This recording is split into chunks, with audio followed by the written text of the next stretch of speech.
The Porsche name is synonymous with luxury, performance, and innovation in the automotive world. However, beneath the gleaming surface of this celebrated name lies a disturbing and complex history, particularly involving its founder, Ferdinand Porsche.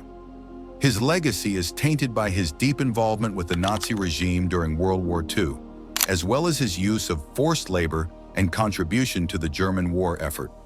With iconic models like the Porsche 911 and a reputation for engineering excellence, the brand has become a global symbol of prestige and success. But is it? Ferdinand Porsche was born on September 3, 1875, in the small town of Maffersdorf, in what is now the Czech Republic, but was then part of Austria-Hungary. From a young age, Porsche exhibited a strong interest in engineering and mechanics, showing an innate talent for working with electrical systems. His fascination with technology led him to become an apprentice at an electrical company in Vienna, where he quickly gained a reputation for his innovative ideas. By age 25, Porsche had already designed his first electric wheel hub motor, a groundbreaking invention that laid the foundation for his future work in automotive engineering. His early career was marked by a series of technological achievements that garnered attention across Europe, positioning him as a rising star in the field of automotive innovation. In the early 20th century, Porsche's career continued to accelerate as he took on prominent roles with major automotive companies. In 1906, he became the chief designer at Austro-Daimler, where he developed a variety of race cars and luxury vehicles. His forward-thinking approach and technical brilliance earned him numerous accolades, including automotive pioneers and royalty recognition.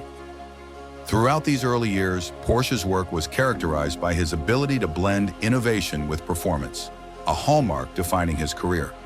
This period of rapid professional success ultimately set the stage for Porsche's later involvement in the creation of iconic vehicles, and eventually, his controversial relationship with the Nazi regime.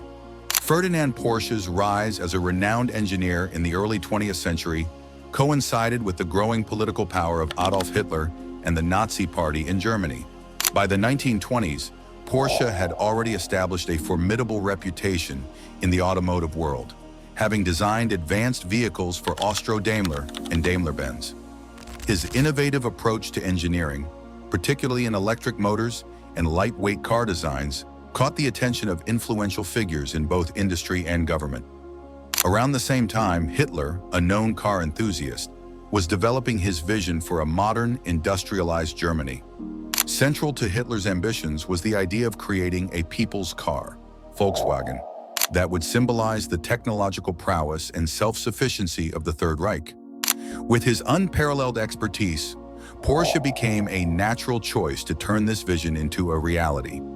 The connection between Hitler and Porsche began solidifying in the mid-1930s when Hitler personally commissioned Porsche to design the Volkswagen Beetle. Hitler's vision for the car was not only to provide affordable transportation for the German people, but also to promote the strength of Nazi industry. Porsche, who had long dreamed of designing a small, affordable vehicle for the masses, found common ground with Hitler on this project. Their mutual interest in automobiles and technology led to a close working relationship. Hitler admired Porsche's technical brilliance and saw him as a key figure in advancing the Nazi regime's broader goals of economic and military expansion. Beyond the development of the Volkswagen Beetle, Ferdinand Porsche played a crucial role in Nazi Germany's military machinery by designing vehicles that were pivotal to the war effort. One of his significant contributions was the Kübelwagen, a light military vehicle based on the Beetle's design, which became widely used by the German army for transporting troops and supplies. Porsche's expertise extended to more advanced military projects, such as the Panzerjäger Tiger P Elefant, a tank destroyer equipped with an 88mm anti-tank gun, making it one of the most powerful vehicles.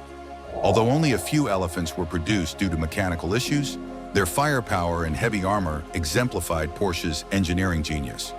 His work wasn't limited to light vehicles. He also contributed to the design of the Maus, an incredibly heavy tank, and the early VK4501 prototype, which laid the groundwork for the feared Tiger I tank.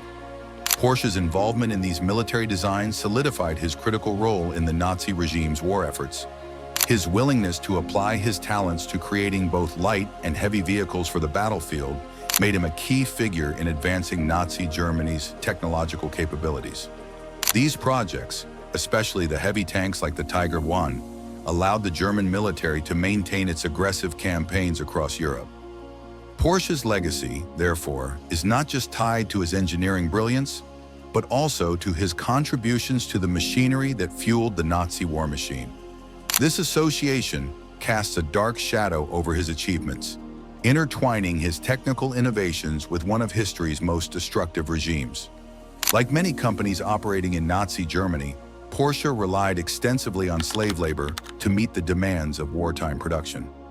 These laborers were primarily prisoners of war, concentration camp inmates, and civilians forcibly taken from occupied territories. Often transported under horrific conditions, these individuals were subjected to brutal and inhumane treatment in Porsche's factories, mainly in Stuttgart. They worked long hours under severe duress with little to no compensation and were provided inadequate food, medical care, or shelter. Many succumbed to exhaustion, malnutrition, and abuse. In some cases, entire groups of laborers were worked, literally, to death, a fate shared by many who were forced into Nazi Germany's vast network of forced labor camps. The demand for military vehicles and machinery, including tanks and transport vehicles designed by Porsche, drove the high need for labor, resulting in widespread exploitation. After the defeat of Nazi Germany in 1945, Ferdinand Porsche was arrested by French authorities on charges of war crimes related to his involvement with the Nazi regime. The primary charge against him was connected to the use of forced labor in his factories, a practice that violated international human rights standards. Porsche, along with his son-in-law Anton Piech, was imprisoned for 2 years in France as a consequence of his actions during the war. Ferdinand Porsche's ties to the Nazi regime, however, were not limited to his engineering work and factory conditions. He was also awarded an honorary SS rank by the Nazi Party, a symbol of his close relationship with the regime's upper echelons. While it is reported that Porsche did not actively participate in SS activities or ideology, the fact that he accepted this honor reflects the degree to which he was embedded within the Nazi power structure. Porsche's SS membership demonstrates his willingness to align himself with one of the most notorious and brutal arms of the Nazi regime. Even if his primary focus remained on his business and engineering pursuits, his acceptance of this rank illustrates his complicity in the regime's broader political and ideological goals. Although Ferdinand Porsche had long been a prominent figure in the automotive world, mainly through his work with Volkswagen and his engineering contributions to Nazi Germany's military vehicles, it was his son Ferry who took the lead in moving the Porsche brand from a car parts company to a full car manufacturer. After Ferdinand's imprisonment for war crimes in the aftermath of the war, Ferry Porsche sought to rebuild the family's reputation and focus on creating sports cars that embodied technical innovation and performance. In 1948, the first Porsche-branded car, the Porsche 356, was produced. This model, based on parts from the Volkswagen Beetle, marked the official beginning of the Porsche car company and set the foundation for its future success. The success of the 356 solidified Porsche's reputation as a manufacturer of high-performance vehicles. Over time, the company expanded its reach and product lineup, eventually developing the iconic Porsche 911 in the 1960s. Ferry Porsche's vision of creating a brand that stood for precision engineering and performance laid the groundwork for the company's evolution into one of the world's most prestigious luxury car makers. Although Porsche initially denied its involvement in the use of forced labor to distance the company from the war crimes of Ferdinand, survivors came forward in the post-war years to provide harrowing testimonies of their experiences. These accounts shed light on the horrific conditions inside the Stuttgart factories, revealing the extent of Porsche's complicity in the Nazi regime's crimes. The company's eventual public acknowledgement of its participation in this system of exploitation came after years of mounting evidence and pressure. Despite this admission and expressions of remorse, the full scope of Porsche's responsibility remains a subject of ongoing debate. For many victims and their families, the legacy of this dark chapter in the company's history continues to cast a long shadow, complicating the image of a brand known for luxury and innovation. The moral reckoning over Porsche's wartime actions lingers as historians continue to explore the company's role in Nazi Germany's war crimes. Despite the dark chapters of Porsche's history during World War II, the company managed to reinvent itself post-war, largely under Ferdinand's son, Ferry Porsche. The younger Porsche focused on developing high-performance sports cars, and the company quickly gained a reputation for innovation and engineering excellence. The launch of the Porsche 911 in the 1960s cemented the brand's place in automotive history, and the company's wartime activities were primarily pushed to the margins of public memory. This ability to distance itself from its Nazi past is part of what allowed Porsche to thrive in the post-war era. By shifting its focus to luxury and performance, the company created a new identity for itself that was far removed from its earlier associations with the Nazi war machine. However, the legacy of Ferdinand Porsche's actions during the war casts a shadow over the company, even as it enjoys global success. Porsche has made significant strides in addressing its historical connections to forced labor during World War II by supporting organizations that actively work to combat modern-day forced labor and human trafficking. The company donates to various global initiatives focused on eradicating forced labor practices, advocating for workers' rights, and ensuring ethical labor standards in supply chains.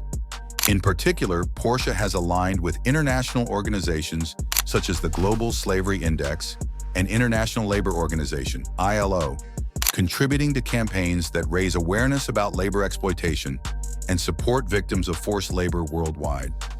These donations are part of Porsche's commitment to acknowledging its past while fostering a future where human dignity and labor rights are protected across industries.